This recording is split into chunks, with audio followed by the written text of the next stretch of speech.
ਅਸੀਂ ਜ਼ਿਲ੍ਹਾ ਗੁਜਰਾਂਵਾਲਾ, ਤਹਿਸੀਲ ਵਜ਼ੀਰਾਬਾਦ ਤੇ ਥਾਣਾ ਅਲੀਪੁਰ ਚੱਠਾ ਚ ਰਹਿੰਦੇ ਆ। 10 ਸਾਲ ਪਹਿਲੇ ਕਿੰਨੇ ਜਾਨਵਰਾਂ ਤੋਂ ਕੰਮ ਸ਼ੁਰੂ ਕੀਤਾ ਹਜੇ, ਤੇ ਹੁਣ ਮਾਸ਼ਾਅੱਲਾ ਕਿੰਨੇ ਨੇ? ਅਸੀਂ ਜਾਨਵਰਾਂ ਤੋਂ ਕੰਮ ਸ਼ੁਰੂ ਕੀਤਾ ਸੀ ਤੇ ਹੁਣ ਕੋਈ ਸਾਡੇ ਕੋਲ 35 ਕੁ ਜਾਨਵਰ ਨੇ, ਮਾਸ਼ਾਅੱਲਾ ਛੋਟੇ ਵੱਡੇ ਜਾ ਸਾਰੇ ਪਾ ਕੇ। ਸਾਰੇ ਪਾ ਕੇ। ਬਜ਼ੁਰਗੋ 20 ਕਿਲੋ ਦੁੱਧ ਮੱਝ ਕੋਲ ਲੈਣਾ ਏ, ਉਹਦੀ ਕਿਸ ਤਰ੍ਹਾਂ ਸੇਵਾ ਕਰੀਏ? ਕੀ ਉਹਨੂੰ ਪਾਈਏ? ਖੁਰਾਕ ਦੀ ਤੁਸੀਂ ਗੱਲ ਕੀਤੀ ਹੈ ਤਾਂ ਕਿ ਉਹ 20 ਕਿਲੋ ਦੁੱਧ ਸਾਨੂੰ ਦੇ। ਜੀ ਅਸੀਂ ਵੰਡਾ ਪਾਉਂਦੇ ਹਾਂ 2 ਕਿਸਮ ਦਾ, ਠੀਕ ਹੈ, ਇੱਕ ਕਣਕ, ਇੱਕ ਫੈਕਟਰੀ ਦਾ ਆਸਟ੍ਰੇਲੀਅਨ ਵੰਡਾ। ਸਹੀ ਹੈ। ਉਸ ਤੋਂ ਇਲਾਵਾ ਅਸੀਂ ਗਰਮੀਆਂ 'ਚ ਤੇਲ ਦਿੰਦੇ ਆ। ਠੀਕ ਹੈ, ਤੇਲ ਕਿਹੜਾ? ਸਰੋਂ ਦਾ। ਅੱਛਾ, ਤੇ ਸਰਦੀਆਂ 'ਚ ਘਿਓ ਦਿੰਦੇ ਆ ਠੀਕ ਹੈ, ਮੱਝਾਂ ਨੂੰ। ਸਹੀ ਹੋ ਗਿਆ। ਘਿਓ ਜਿਹੜਾ ਵੇ ਉਹ ਡਾਲਡਾ ਦਿੰਦੇ ਜਾਂ ਦੇਸੀ? ਡਾਲਡਾ। ਡਾਲਡਾ ਦੇਸੀ ਦੇਈਦਾ ਜਦੋਂ ਤਿਆਰ ਹੁੰਦੀਆਂ ਨੇ। ਇਹ ਤੇਲ ਦਈਏ ਜੀ, ਜਿੰਨਾ ਤੱਕ ਜਾਨਵਰ ਦਾ ਮਿਹਦਾ ਤਾਜ਼ਾ ਰਵੇ ਤੇ ਤਰ ਰਵੇ ਦਾ ਜੀ, ਜਾਨਵਰ ਬਿਮਾਰ ਨਹੀਂ ਹੁੰਦਾ। ਸਹੀ ਹੋ ਗਿਆ। ਇਹ ਸਾਡੇ ਡਾਕਟਰ ਨੇ ਸਾਨੂੰ ਪੱਕੀ ਗੱਲ ਦੱਸੀ ਸੀ ਕਿ ਜਦੋਂ ਤੁਹਾਡੇ ਜਾਨਵਰ ਦਾ ਮਿਹਦਾ ਸੁੱਕੇ ਦਾ ਨਾ, ਉਦੋਂ ਡੰਗਰ ਬਿਮਾਰ ਹੋ ਗਏ। ਤੁਸੀਂ ਉਹਦਾ ਮਿਹਦਾ ਸੁੱਕਣ ਨਹੀਂ ਦਿੰਦੇ? ਨਹੀਂ ਦਿੰਦੇ। ਔਰ ਜਾਨਵਰ ਤੁਹਾਨੂੰ ਨੁਕਸਾਨ ਨਹੀਂ ਦਿੰਦਾ? ਨਹੀਂ, ਕਦੀ ਜ਼ਬਰਦਸਤ। ਕਿਆ ਤੁਸੀਂ ਪਿਆਰੀ ਬਾਤ ਦੱਸੀ ਹੈ।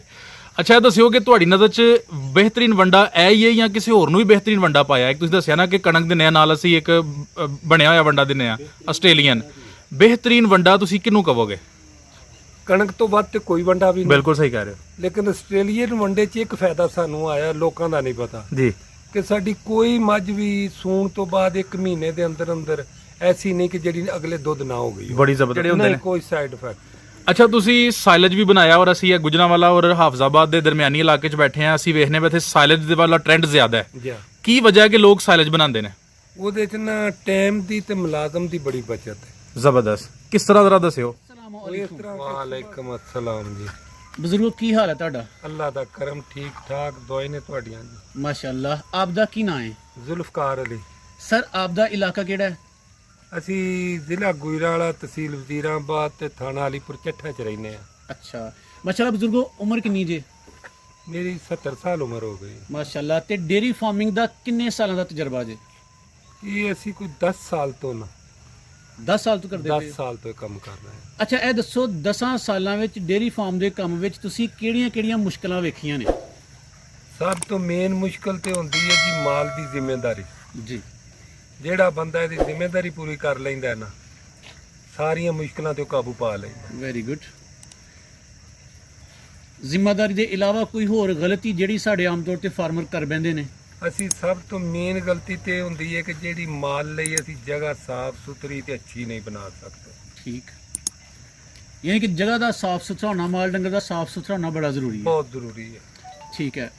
ਅੱਛਾ ਬਜ਼ੁਰਗੋ, 10 ਸਾਲਾਂ ਦੇ ਵਿੱਚ ਤੁਹਾਡਾ ਕੋਈ ਡੇਰੀ ਫਾਰਮ ਦੇ ਵਿੱਚ ਕੋਈ ਉਸ ਤਰ੍ਹਾਂ ਦਾ ਨੁਕਸਾਨ ਹੋਇਆ ਹੈ ਜਾਂ ਤੁਸੀਂ ਉਸ ਤਰ੍ਹਾਂ ਦੀ ਕੋਈ ਕਾਮਯਾਬੀ ਹਾਸਲ ਕੀਤੀ ਹੈ ਜਿਹੜੀ ਤੁਸੀਂ ਲੋਕਾਂ ਨੂੰ ਦੱਸੋ ਤਾਂ ਕਿ ਲੋਕ ਵੀ ਤੁਹਾਡੀ ਰਹਿਨਮਾਈ ਤੁਹਾਡੇ ਤੋਂ ਹਾਸਲ ਕਰਨ ਤੇ ਉਹ ਵੀ ਉਹ ਕੰਮ ਕਰਨ ਜਿਹੜੇ ਤੁਸੀਂ ਕੀਤੇ? ਜੀ, ਨੁਕਸਾਨ ਤੇ ਅਸੀਂ ਨਹੀਂ ਹੋਣ ਦਿੱਤਾ। ਮਾਸ਼ਾਅੱਲਾ। ਅੱਲਾ ਸਾਡੇ ਤੇ ਕਰਮ ਹੀ ਰੱਖਿਆ ਹੈ। ਜੀ। ਤੇ ਕਾਮਯਾਬੀ ਸਾਡੀ ਬੜੀ ਹੋਈ ਹੈ। ਉਹ ਕਾਮਯਾਬੀ ਦੀ ਵਜ੍ਹਾ ਸਿਰਫ ਇਹ ਵੇ ਕਿ ਅਸੀਂ ਨਾ ਪੜ੍ਹੀ ਲਿਖੀ ਫੈਮਿਲੀ ਹੈ ਠੀਕ। ਟੋਟਲ। ਮਾਸ਼ਾਅੱਲਾ। ਤੇ ਪੜ੍ਹੇ ਲਿਖੇ ਤਰੀਕੇ ਨਾਲ ਹੀ ਅਸੀਂ ਮਾਲ ਨੂੰ ਸਾਂਭਨੇ ਆ। ਬੱਚੇ ਪੜ੍ਹੇ ਲਿਖੇ ਨੇ, ਮੁਲਾਜ਼ਮ ਨੇ, ਤੇ ਉਹ ਪੜ੍ਹੇ ਲਿਖੇ ਤਰੀਕੇ ਨਾਲ ਮਾਲ ਦਾ ਦਵਾ ਦਾਰੂ ਇਹ ਉਹ ਸਾਰਾ ਜਿਹੜਾ ਨਾ ਉਹ ਕਰਦੇ ਨੇ। ਅੱਛਾ, ਤੁਸੀਂ ਇਸ ਕੰਮ ਦੇ ਵਿੱਚ ਘਰ ਦੇ ਵਿੱਚ ਜ਼ਿੰਮੇਦਾਰ ਹੋ? ਬਾਕੀ ਤੁਹਾਡੇ ਬੱਚੇ ਕੋਈ ਪੜ੍ਹਦੇ ਪਏ ਨੇ, ਕੋਈ ਨੌਕਰੀਆਂ ਕਰਦੇ ਪਏ 2 ਨੇ? ਨੌਕਰੀ ਕਰਦੇ ਨੇ ਪਏ, 2 ਪੜ੍ਹਦੇ ਨੇ। ਠੀਕ ਹੋ ਗਿਆ। ਸਰ ਤੁਸੀਂ 10 ਸਾਲ ਦੱਸੇ ਨੇ ਬਜ਼ੁਰਗੋ, 10 ਸਾਲ ਤੋਂ ਪਹਿਲੇ ਕਿਹੜਾ ਕੰਮ ਕਰਦੇ ਹੋ? 10 ਸਾਲ ਤੋਂ ਪਹਿਲੋਂ ਮੈਂ ਕੁਝ ਮੁਲਾਜ਼ਮ ਸਾਂ ਅੱਛਾ, ਫੌਜ ਵਿੱਚ। ਮਾਸ਼ਾਅੱਲਾ। ਉਸ ਤੋਂ ਬਾਅਦ ਫਿਰ ਆ ਕੇ ਫੌਜ ਵਿੱਚੋਂ ਕੁਝ ਚਿਰ ਮੈਂ ਵਿੱਚ ਗੱਡੀ ਬਣਾਈ ਰੱਖੀ, ਠੀਕ ਹੈ, ਟਰਾਂਸਪੋਰਟ ਦਾ ਕੰਮ ਕੀਤਾ। ਠੀਕ ਹੈ। ਤੇ ਉਸ ਤੋਂ ਬਾਅਦ ਫਿਰ ਅਸੀਂ ਇਹ ਸ਼ੁਰੂ ਕਰ ਲਿਆ। ਇਸ ਕੰਮ 'ਚ ਤੁਸੀਂ ਕਿਉਂ ਆਏ? ਕੀ ਸੋਚਿਆ? ਕਿਹੜੀ ਗੱਲ ਨੇ ਤੁਹਾਨੂੰ ਮੁਤਾਸਰ ਕੀਤਾ ਤੁਸੀਂ ਇੱਧਰ ਆਏ? ਇਹਦੇ 'ਚ ਇੱਕ ਤਾਂ ਇੱਜ਼ਤ ਬੜੀ ਹੈ। ਸਹੀ ਹੈ। ਟਰਾਂਸਪੋਰਟ ਵਿੱਚ ਇੱਜ਼ਤ ਕੋਈ ਨਹੀਂ। ਠੀਕ ਹੈ। ਤੇ ਦੂਜਾ ਇਹ ਸਾਡਾ ਮਾਦਰੀ ਕਾਰੋਬਾਰ ਹੈ। ਠੀਕ ਹੋ ਗਿਆ। ਬਾਪ ਪਿਓ ਦਾਦੇ ਪੜਦਾਦੇ ਤੋਂ ਅਸੀਂ ਜ਼ਿਮੀਂਦਾਰੀ ਕਰਦੇ ਲੱਗੇ। ਸਹੀ ਹੋ ਗਿਆ। ਤੁਸੀਂ ਆਪੀ ਤਾਂ ਨਹੀਂ ਕੰਮ ਕਰਦੇ ਹੋਵੋਗੇ, ਮੁਲਾਜ਼ਮਾਂ ਕੋਲੋਂ ਕੰਮ ਕਰਾਉਂਦੇ ਹੋਵੋਗੇ? ਮੁਲਾਜ਼ਮ ਹੀ ਕਰਦੇ ਨੇ। ਤੇ ਕੀ ਤੁਸੀਂ ਸਮਝਦੇ ਹੋ ਕਿ ਮੁਲਾਜ਼ਮ ਕੋਲੋਂ ਕੰਮ ਕਰਾ ਕੇ ਤੇ ਇਹ ਕੰਮ ਸਹੀ ਚੱਲ ਸਕਦਾ ਜਾਂ ਆਪ ਉੱਤੇ ਹੋਣਾ ਜਾਂ ਆਪ ਨਾਲ ਕਰਨਾ ਬਿਹਤਰ ਹੈ? ਹਾਂ, ਜਿਹੜਾ ਬੰਦਾ ਨਾਲ ਕਰ ਸਕਦਾ ਉਹ ਤਾਂ ਬੜਾ ਹੀ ਬਿਹਤਰ ਹੈ। ਠੀਕ ਹੈ। ਲੇਕਿਨ ਜਿਹੜਾ ਨਾਲ ਨਹੀਂ ਕਰ ਸਕਦਾ ਉਹਦਾ ਕੋਲ ਹੋਣਾ ਬਹੁਤ ਜ਼ਰੂਰੀ ਹੈ। ਠੀਕ ਹੋ ਗਿਆ। ਮਤਲਬ ਇੱਕ ਡੰਗਰ ਨੂੰ ਵੰਡਾ ਹੀ ਨਹੀਂ ਪੂਰਾ ਪੈਂਦਾ।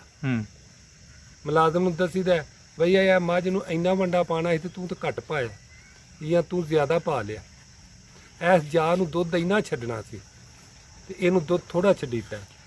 10 ਸਾਲ ਪਹਿਲੇ ਕਿੰਨੇ ਜਾਨਵਰਾਂ ਤੋਂ ਕੰਮ ਸ਼ੁਰੂ ਕੀਤਾ ਹਜੇ, ਤੇ ਹੁਣ ਮਾਸ਼ਾਅੱਲਾ ਕਿੰਨੇ ਨੇ?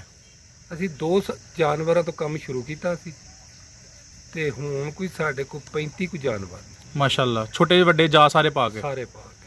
ਠੀਕ ਹੋ ਗਿਆ। ਕਿਹੜੀ ਨਸਲ ਦੀਆਂ ਮੱਝਾਂ ਲਈਆਂ ਹਜੇ, ਤੇ ਹੁਣ ਤੁਹਾਡੇ ਕੋਲ ਕਿਹੜੀ ਨਸਲ ਦੀਆਂ ਮੱਝਾਂ ਜ਼ਿਆਦਾ ਨੇ? ਪਹਿਲਾਂ ਤੇ ਸਾਡੇ ਕੋਲ ਘਰ ਦੀਆਂ 2 ਮੱਝਾਂ ਸਨ, ਠੀਕ ਹੈ, ਆਪਣੀ ਜਿਹੜੀ ਬਾਪ ਦਾਦਾ ਤੋਂ ਆਉਂਦੀਆਂ ਸਨ। ਆਂਦੀਆਂ ਸਨ ਪਈਆਂ। ਠੀਕ ਹੈ। ਅੱਗੋਂ ਫਿਰ ਸਾਡੇ ਕੋਲ ਮੱਝਾਂ ਆਈਆਂ ਨੇ ਲੁੱਡਣ ਦੀਆਂ, ਅਸੀਂ ਮੁੱਲ ਲੈਂਦੇ ਰਹੇ। ਜਿਹਨੂੰ ਨੀਲੀ ਬਾਰ ਕਹਿੰਦੇ ਨੇ। ਨੀਲੀ ਬਾਰ, ਸਹੀ ਹੈ। ਉਹ ਮੱਝਾਂ ਅਸੀਂ ਲੈਂਦੇ ਰਹੇ। ਤੇ ਘਰ ਦੀਆਂ ਮੱਝਾਂ ਦੀ ਵੀ ਨਸਲ ਅੱਗੇ ਚਲਾਈ ਜੇ? ਹਾਂ ਚਲਾਈ। ਰਿਜ਼ਲਟ ਕਿਹਦਾ ਬਿਹਤਰ ਪਾਇਆ ਜੇ, ਨੀਲੀ ਬਾਰ ਦਾ ਜਾਂ ਘਰ ਦੀਆਂ ਮੱਝਾਂ ਦਾ? ਸਾਡੇ ਲਈ ਤੇ 2 ਵਜੇ ਜਿਹੜੀਆਂ ਇੱਕ ਸਾਡੀ ਘਰ ਦੀਆਂ ਸਨ ਨਾ, ਠੀਕ ਹੈ। ਉਹ ਨੀਲੀ ਬਾਰ ਵਾਲੀਆਂ ਦੇ ਬਰਾਬਰ ਚੱਲ ਰਹੀਆਂ ਨੇ, ਕਿਉਂਕਿ ਅਸੀਂ ਖੁਰਾਕ ਇਸ ਹਿਸਾਬ ਤੇ ਦੇ। ਖੁਰਾਕ ਦੀ ਵੀ ਗੱਲ ਕਰਾਂਗੇ, ਪਹਿਲੇ ਦੱਸੋ ਕਿ ਤੁਹਾਡੇ ਕੋਲ ਜ਼ਿਆਦਾ ਤੋਂ ਜ਼ਿਆਦਾ ਦੁੱਧ ਇੱਕ ਮੱਝ ਨੇ ਕਿੰਨਾ ਦਿੱਤਾ ਹੋਏ? 16 ਕਿਲੋ। 16 ਕਿਲੋ। ਇਸ ਤੋਂ ਉੱਤੇ ਨਹੀਂ ਗਈ?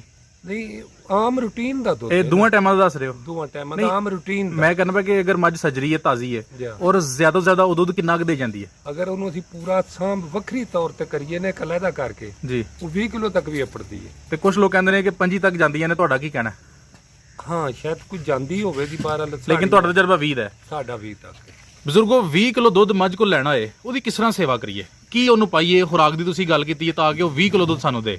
ਜੀ ਅਸੀਂ ਵੰਡਾ ਪਾਉਂਦੇ ਹਾਂ 2 ਕਿਸਮ ਦਾ। ਠੀਕ ਹੈ। ਇੱਕ ਕਣਕ, ਇੱਕ ਫੈਕਟਰੀ ਦਾ ਆਸਟ੍ਰੇਲੀਅਨ ਵੰਡਾ। ਸਹੀ ਹੈ। ਉਸ ਤੋਂ ਇਲਾਵਾ ਅਸੀਂ ਗਰਮੀਆਂ 'ਚ ਤੇਲ ਦਿੰਦੇ ਹਾਂ। ਠੀਕ ਹੈ। ਤੇਲ ਕਿਹੜਾ? ਸਰੋਂ ਦਾ। ਅੱਛਾ। ਤੇ ਸਰਦੀਆਂ 'ਚ ਘਿਓ ਦਿੰਦੇ ਹਾਂ ਠੀਕ ਹੈ। ਮੱਝਾਂ ਨੂੰ। ਸਹੀ ਹੋ ਗਿਆ। ਘਿਓ ਜਿਹੜਾ ਵੇ ਉਹ ਡਾਲਡਾ ਦਿੰਦੇ ਜਾਂ ਦੇਸੀ? ਡਾਲਡਾ। ਡਾਲਡਾ। ਦੇਸੀ ਦਹੀਂ ਦਾ ਜਦੋਂ ਤਿਆਰ ਹੁੰਦੀਆਂ ਨੇ। ਠੀਕ ਹੈ। ਕਿੰਨਾ ਕਿੰਨਾ ਦਿੰਦੇ ਹੋ ਫੀ ਮੱਝ? ਇਹ ਰੋਜ਼ਾਨਾ ਪਾ ਤੋਂ ਵੱਧ ਨਹੀਂ ਦੇਈਦਾ। ਤੇ ਕਦੋਂ ਦਿੰਦੇ ਹੋ, ਸ਼ਾਮ ਨੂੰ ਜਾਂ ਸਵੇਰ? ਸਵੇਰ ਸ਼ਾਮ ਨੂੰ। ਜਦੋਂ ਪੱਠੇ ਖਾ ਲੈਣੇ ਨੇ ਪਿੱਛੇ ਬਣਨ ਲੱਗਿਆ?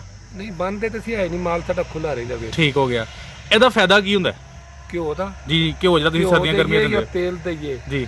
ਜਿੰਨਾ ਤੱਕ ਜਾਨਵਰ ਦਾ ਮਿਹਦਾ ਤਾਜ਼ਾ ਰਵੇ ਤੇ ਤਰ ਰਵੇ ਦਾ, ਜੀ। ਜਾਨਵਰ ਬਿਮਾਰ ਨਹੀਂ ਹੁੰਦਾ। ਸਹੀ ਹੋ ਗਿਆ।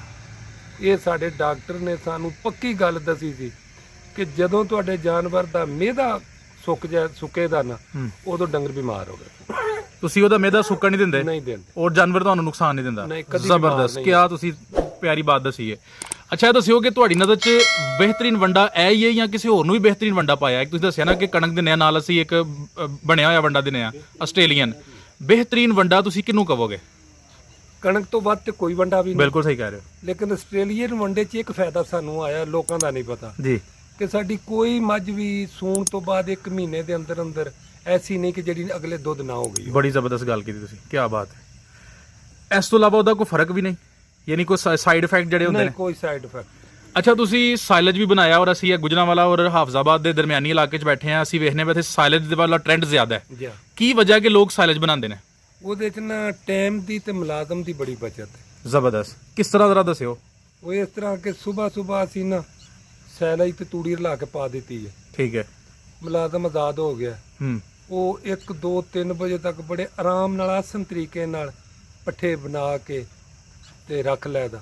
ਪਿਛਲੇ ਟਾਈਮ ਅਸੀਂ ਪੱਠੇ ਪਾ ਦਿਆ। ਬਜ਼ੁਰਗੋ ਤੁਸੀਂ ਆਪਣੇ ਜਾਨਵਰਾਂ ਦੇ ਰੱਖਣ ਵਾਸਤੇ ਪੋਰਸ਼ਨ ਬਣਾਏ ਨੇ? ਹਾਂ। ਯਾਨੀ ਉਹਨਾਂ ਦੇ ਹਿੱਸੇ ਬਣਾਏ ਨੇ ਔਰ ਉਹਨਾਂ ਨੂੰ ਖੁੱਲਾ ਛੱਡ ਦਿਓ? ਖੁੱਲਾ ਛੱਡਨੇ। ਅਗਰ ਅਸੀਂ ਜਾਨਵਰਾਂ ਦੇ ਪੋਰਸ਼ਨ ਬਣਾ ਦਈਏ ਜੀ, ਉਹ ਬਿਹਤਰ ਰਹਿੰਦਾ ਹੈ ਜਾਂ ਉਹਨਾਂ ਨੂੰ ਬੰਨ ਕੇ ਸਾਰਾ ਕੁਝ ਕਰੀਏ ਉਹ ਬਿਹਤਰ ਰਹਿੰਦਾ ਨਹੀਂ, ਹੈ? ਬੰਨ ਕੇ ਨਹੀਂ ਬਿਹਤਰ ਰਹਿੰਦਾ। ਇੱਕ ਗੱਲ ਹੋਰ ਕਲੀਅਰ ਕਰਿਓ ਕਿ ਜਦੋਂ ਅਸੀਂ ਉਹਨਾਂ ਨੂੰ ਖੁੱਲਾ ਛੱਡ ਦਿੰਨੇ ਆ ਜੀ, ਤੇ ਮੁਲਾਜ਼ਮ ਘੱਟ ਵੀ ਹੋਣ ਦਾ ਕੰਮ ਚੱਲ ਜਾਂਦਾ? ਬੜਾ ਫਾਇਦਾ ਹੀ ਮੁਲਾਜ਼ਮਾਂ ਦਾ। ਅੱਛਾ। ਨਹੀਂ ਤੇ ਜੇ ਇਹਨੇ ਮਾਲ ਨੂੰ ਤੇ ਪਾਣੀ ਖੋਲਣਾ, ਬੰਨਣਾ, ਡਾਣਾ, ਨਵਾਣਾ 6 ਘੰਟੇ ਦੀ ਦਿਹਾੜੀ 'ਚ ਮੁਲਾਜ਼ਮ ਸਿਰਫ ਇਹ ਕੰਮ ਕਰੇ। ਬਿਲਕੁਲ ਸਹੀ ਹੈ। ਹੁਣ ਤੁਹਾਡੇ 35 ਜਾਨਵਰਾਂ ਦੇ ਕਿੰਨੇ ਮੁਲਾਜ਼ਮ ਨੇ? ਇੱਕ। ਔਰ ਅਗਰ ਵੱਜੇ ਹੋਣ ਤੇ ਫਿਰ ਕਿੰਨੇ ਚਾਹੀਦੇ ਹਨ? ਇੱਕ ਬੜਾ ਵੀ ਥੋੜੇ ਹੁੰਦੇ ਤੇ 2 ਨਹੀਂ ਤੇ 3 ਤਾਂ ਜ਼ਰੂਰੀ ਤੇ। ਠੀਕ ਹੋ ਗਿਆ। ਯਾਨੀ 35 ਤੁਸੀਂ ਇੱਕ ਮੁਲਾਜ਼ਮ ਕੋ ਕੰਮ ਲੈ ਰਹੇ ਹੋ? ਹਾਂ, ਔਰ ਉਹ ਵੀ ਆ ਤੁਹਾਡੇ ਸਾਹਮਣੇ ਲਗਾ ਫਿਰਦਾ, ਨਾਤਾ ਤੋਤਾ ਵਿਹਲਾ। ਕੀ ਬਾਤ ਹੈ। ਜਾਨਵਰਾਂ ਨੂੰ ਖੋਲ ਕੇ ਰੱਖਣ 'ਚ ਕੋਈ ਨੁਕਸਾਨ ਤੇ ਨਹੀਂ? ਨਹੀਂ, ਕੋਈ ਨੁਕਸਾਨ ਆਪਸ 'ਚ ਭੇਡਾਂ ਨਹੀਂ ਆ ਪੂਛਲਾਂ ਤਰੋੜ ਲੈਣ? ਭਿੜਦੇ ਹੈ ਹੀ ਨਹੀਂ। 35 ਜਾਨਵਰਾਂ ਵਾਸਤੇ ਤੁਸੀਂ ਕਿੰਨਾ ਚਾਰਾ ਯਾਨੀ ਤੂੜੀ ਔਰ ਕਿੰਨਾ ਸਾਇਲਜ ਬਣਾ ਕੇ ਰੱਖ ਲੈਂਦੇ ਹੋ ਪੂਰੇ 6 ਮਹੀਨੇ ਦਾ ਜਾਂ ਸਾਲ ਦਾ? ਇਹ ਸਾਲ ਲਈ ਅਸੀਂ 30 ਟਰਾਲੀਆਂ ਤੂੜੀ ਜੀ। 5 ਪੈਲੀਆਂ ਅਸੀਂ ਜਵਾਰ ਬੀਜੀ ਹੈ ਮਾਸ਼ਾਅੱਲਾ। ਤੇ ਇਹ 33 ਟਨ ਸੈਲਜ ਮੰਗਵਾਏ ਆ। ਠੀਕ ਹੈ। 33 ਟਨ? 33 ਟਨ। ਸਹੀ ਹੈ। 33 ਟਨ ਕਾਫੀ ਹੋਏਗਾ। ਜਾ ਇੱਕ ਟਾਈਮ ਵਾਸਤੇ 6 ਮਹੀਨੇ ਵਾਸਤੇ ਜਾਂ ਸਾਲ? ਨਹੀਂ, ਸਾਲ ਆ ਤੇ ਇੱਕ ਟਾਈਮ ਪਾਣਾ ਸੈਲਜ ਸਿਰਫ। ਇੱਕ ਟਾਈਮ ਪਾਣਾ? ਇੱਕ ਟਾਈਮ। ਦੂਸਰੇ ਟਾਈਮ ਕੀ ਪਾਣਾ? ਪੱਠੇ ਸਬਜ਼ ਚਾਰਾ? ਸਬਜ਼ ਜ਼ਿਆਦਾ। ਠੀਕ ਹੋ ਗਿਆ। ਅੱਛਾ ਬਜ਼ੁਰਗੋ, ਸੁਣਿਆ ਕਿ ਸਾਇਲੇਜ ਪਾਈਏ ਤੇ ਜਾਨਵਰਾਂ ਨੂੰ ਕੋਈ ਗੈਸ ਬਦਹਜ਼ਮੀ ਦੀ ਸ਼ਿਕਾਇਤ ਵੀ ਸਾਹਮਣੇ ਆਉਂਦੀ ਹੈ। ਸਾਨੂੰ ਤੇ ਨਹੀਂ ਕੋਈ ਮਹਿਸੂਸ ਹੋਈ। ਅੱਛਾ, ਮੱਝਾਂ ਕੋ ਸੁਣਿਆ ਚਰਬੀ ਫਟ ਜਾਂਦੀਆਂ ਨੇ ਇਹਦੇ ਨਾਲ, ਨਹੀਂ, ਕੋਈ ਨਹੀਂ ਐਸੀ ਗੱਲ। ਕੋਈ ਐਸੀ ਗੱਲ ਨਹੀਂ। ਇਹ ਤੇ ਲੋਕ ਕੋਲੋਂ ਐਵੇਂ ਕਹਾਣੀਆਂ ਹੀ ਬਣਾਉਂਦੇ ਰਹਿੰਦੇ। ਸਹੀ ਹੈ। ਅੱਛਾ, ਸਾਇਲੇਜ ਦਾ ਖਰਚਾ ਵੱਧ ਆਉਂਦਾ ਜਾਂ ਸਬਜ਼ ਚਾਰੇ ਦਾ ਖਰਚਾ ਵੱਧ ਆਉਂਦਾ? ਸਬਜ਼ ਚਾਰੇ ਦਾ। ਸਾਇਲੇਜ ਕਹਿੰਦੇ ਨੇ ਕਿ ਇੱਕ ਮੁਤਵਾਜ਼ਨ ਗ਼ਜ਼ਾ ਹੈ ਜਿਹੜੀ ਜਾਨਵਰ ਦੀ ਗ਼ਜ਼ਾਈ ਜ਼ਰੂਰੀਅਤ ਨੂੰ ਪੂਰਾ ਕਰਦੀ ਹੈ। ਗਿਆ ਕਿਆ ਗੱਲ ਦਰੁਸਤ ਹੈ? ਦਰੁਸਤ ਹੈ। ਹੁਣ ਉਹਦੇ ਵਿੱਚ ਕਿਹੜੀ ਕਿਹੜੀ ਚੀਜ਼ ਸ਼ਾਮਲ ਹੋਣੀ ਚਾਹੀਦੀ ਹੈ, ਕਿਉਂਕਿ ਸਾਇਲੇਜ 'ਚ ਅਸੀਂ ਵਾਧਾ ਘਾਟਾ ਵੀ ਕਰ ਸਕਨੇ ਆ। ਕਿਹੜੀ ਕਿਹੜੀ ਚੀਜ਼ ਸ਼ਾਮਲ ਹੋਏ ਤੇ ਫਿਰ ਉਹ ਗ਼ਜ਼ਾਈ ਜ਼ਰੂਰੀਅਤ ਪੂਰੀ ਕਰ ਦੇਣ? ਤੂੜੀ, ਔਰ ਬਸ ਤੂੜੀ ਹੋਵੇ ਨਾ, ਅਗਰ ਜੀ ਤੂੜੀ ਉਹਦੇ ਹਿਸਾਬ ਤੇ ਪਾਓ ਅੱਛਾ, ਤੇ ਯਾਨੀ ਸਾਇਲੇਜ ਦੇ ਨਾਲ ਤੂੜੀ ਮਿਲਾ ਕੇ? ਤੂੜੀ ਮਿਲਾ ਕੇ, ਤੂੜੀ ਤੋਂ ਇਲਾਵਾ ਤਾਂ ਪਾ ਹੀ ਨਹੀਂ ਸਕਦੇ। ਠੀਕ ਹੋ ਗਿਆ। ਜਿਵੇਂ ਜਿੰਨੀ ਕਿਸਮ ਦਾ ਵੀ ਸਾਇਲੇਜ ਹੈ ਨਾ, ਉਹ ਪਾਣਾ ਤੂੜੀ ਨਾਲ ਹੀ। ਅੱਛਾ ਬਜ਼ੁਰਗੋ, ਤੁਹਾਡੇ ਕੋਲ ਕੋਈ ਦੇਸੀ ਇਲਾਜ ਵੀ ਹੈ ਨੇ ਜਿਹੜੇ ਛੋਟੇ ਮੋਟੇ ਜਾਨਵਰ ਬਿਮਾਰ ਹੋ ਜਾਂਦਾ ਹੈ, ਤੁਸੀਂ ਆਪ ਹੀ ਇਲਾਜ ਕਰ ਲੈਂਦੇ ਹੋ? ਹਾਂ। ਮਸਲਨ ਮੈਂ ਤੁਹਾਨੂੰ ਪੁੱਛਣਾ ਕਿ ਅਗਰ ਕਿਸੇ ਜਾਨਵਰ ਨੂੰ ਸਾੜੂ ਹੋਈ ਜਾਂਦਾ ਹੈ, ਉਹਦੇ ਥਣ ਖਰਾਬ ਹੋਈ ਜਾਂਦਾ ਥਣ ਖਰਾਬ ਹੋ ਮੇਨ ਚੀਜ਼ ਹੀ ਥਣ ਹੈ ਗਿਆ। ਤੇ ਥਣ ਤੋਂ ਬਗੈਰ ਤੇ ਮੱਝ ਕੁਝ ਵੀ ਨਹੀਂ। ਹਾਂ, ਉਹਦਾ ਫਿਰ ਕੀ ਇਲਾਜ ਕਰੀਏ? ਉਹਦਾ ਅਸੀਂ ਤੇ ਥੂਮ ਜੀ ਤੇ ਮੱਖਣ, ਕਾਲੀ ਮਿਰਚ, ਅਗਰ ਥੂਮ ਤੇ ਮੱਖਣ ਨਾਲ ਨਹੀਂ ਸਹੀ ਹੋ ਰਿਹਾ, ਜੀ ਕਾਲੀ ਮਿਰਚ, ਕਾਲਾ ਜੀਰਾ ਠੀਕ ਹੈ। ਤੇ ਪੱਕਾ ਘਿਓ, ਘਿਓ ਡਾਲਡਾ? ਨਾ ਨਾ ਦੇਸੀ ਘਿਓ। ਤਾਏ ਆ ਘਿਓ, ਮੱਖਣ ਨਹੀਂ ਜੀ ਤਾਏ ਆ। ਠੀਕ ਹੈ।